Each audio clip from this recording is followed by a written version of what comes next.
A scene from The Hobbit, The Desolation of Smaug, with Martin Freeman as Bilbo and the dragon voiced by Benedict Cumberbatch, who coincidentally plays Holmes to Freeman's Watson in the BBC4 series Sherlock. I asked Martin Freeman if, compared to TV shows such as Sherlock and The Office with Ricky Gervais, there was an obvious improvement in the trappings available as lead of a big Hollywood franchise. Does he get personal assistants, private jets and a massive Winnebago trailer?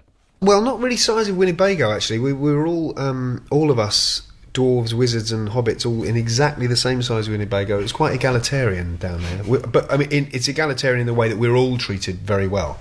You're able to be treated in a way that most productions can't do it, even if they wanted to. Most productions haven't got $500 million to sort of spend. So you do. I realised, actually, the first job I did after this was World's End, which I love, and it was it was a job that I wanted to do, and they're all friends and everything. But you think, oh yeah, you realise that you've been spoiled. Do you know what I mean? Yeah. So were you able to do any of the star stuff, like fresh marigolds and 2 avocados in the trailer each morning and that sort of thing? No, I mean, I had 2 very good assistants in New Zealand. One woman, Nikki, and one man, Seamus. And Seamus was my first one. And from the airport, when he picked me up to getting to the hotel in January 2011, he sort of realised I was into records, and so, like, for my first day on set, he had plastered all of my trailer in sort of old LP covers. So he did things like that off his own bat, which were nice, you know. But it didn't feel very starry. We all had that kind of treatment. It was lovely. And in acting terms, did you think of it as one incredibly long movie, or 3 separate ones, or 3 episodes of the same thing, or what? I thought of it as one thing. Yeah, I think I had to, really, just because it's one. I'm playing one character and he's only got one journey, literally and figuratively. So for a start, as you probably know, it only became 3 movies later on anyway. So we all thought we were making 2. It then gets divided into 3. So I thought, well, I'm going to go mad here if I start thinking about which is which, because that's just not my concern. And I don't mind where they cut it. I trust them. But from my point of view, all you've got to do is keep an eye on where you are as that character at any point, which is... can be difficult in 2 months, but in overall 2.5 years, including breaks, that you've got to concentrate. Yeah.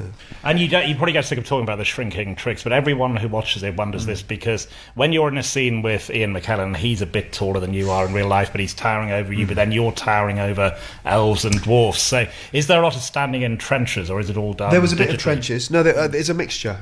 Pete's films are a funny mixture of, a mixture of physical sets and CG sets and very, very newfangled ways of cheating perspective and very old-fashioned ways. One scene I was on my knees to Hugo Weaving. That didn't make the final film, but some of it is just that simple. But they also made a way of because as you can imagine, they're finding different technological sort of breakthroughs all the time down there in Weta Digital, because they're all nutty sort of professors. While we were doing it, they figured out a way that Ian and I could at least be in the same room. Because one thing that drives you mad is you rehearse, especially with an actor like him, you want to be in a room with him, right? And you're rehearsing with him, and then all of a sudden they take one of you away and put you in a sort of cupboard of shame, to be doing something else.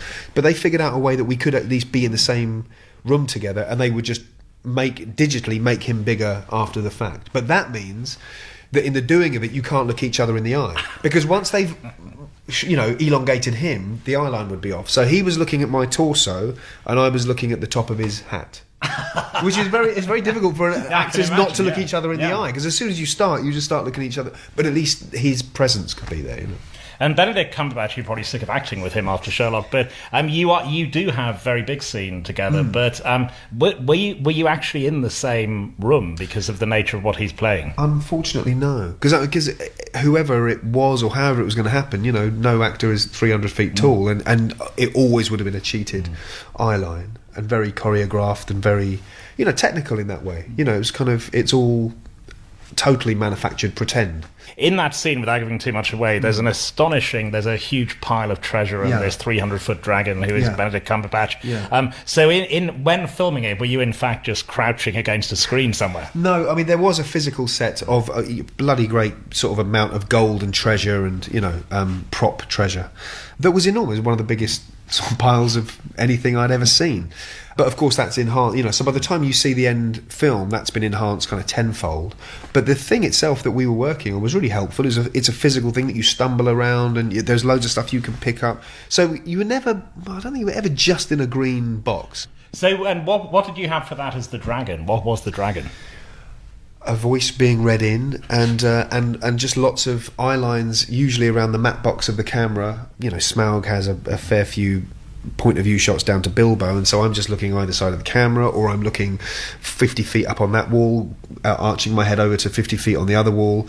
You rehearse it. Pete gives you a pretty good idea of where he wants the dragon to be, and if it's a non-dialogue scene, so it won't ruin my dialogue, he'll be actually reading out to you, and he's coming closer, he's going to breathe fire, and you have to run. You know, it's that sort of thing. You know, it's quite good fun, actually. In some of the climactic moments in the second Hobbit film, I just had a sly flash of Hitchhiker's Guide to the Galaxy, where you have essentially a guy in a dressing gown trying to save the world. Yeah. And then also in World's End, you weren't in a dressing gown, but you were trying to save the world. You do quite a lot of that as an actor. I think Arthur Dent probably is. He has definitely echoes of Bilbo, of that kind of small man finding himself totally out of his depth. Very relatable to person, I suppose.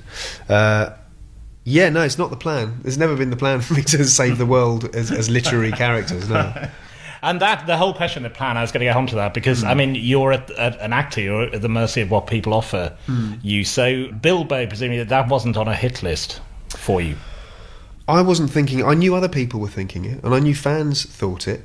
Because you think of yourself as a man of decent height, you see. Oh, right. Well, everyone does. I'm sure Richard Armitage does, you know, and he's a dwarf.